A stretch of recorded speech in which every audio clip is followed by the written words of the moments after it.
অন্তর্বর্তী সরকারের তথ্য ও সম্প্রচার উপদেষ্টা মোহাম্মদ নাহিদ ইসলাম বলেছেন, সরকারি তিতুমির কলেজকে বিশ্ববিদ্যালয়ে রূপান্তরের দাবিতে আন্দোলনরত শিক্ষার্থীদের ধৈর্য ধারণ করতে হবে।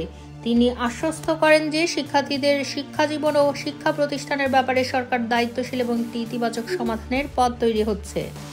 সোমবার ঢাকা বিশ্ববিদ্যালয়ের জগন্নাথ হলে সরস্বতী পূজা মণ্ডপ পরিদর্শন শেষে সাংবাদিকদের সঙ্গে আলাপকালে তিনি এসব কথা বলেন।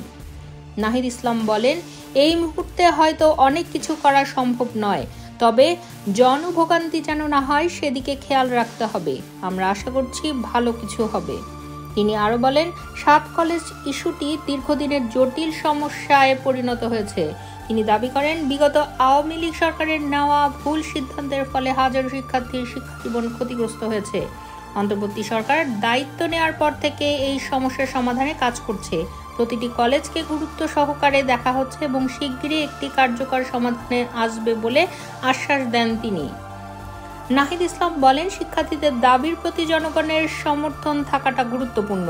জুলাই আন্দোলনে মানুষ রাস্তায় নেমেছিল কারণ এটি যৌক্তিক ছিল।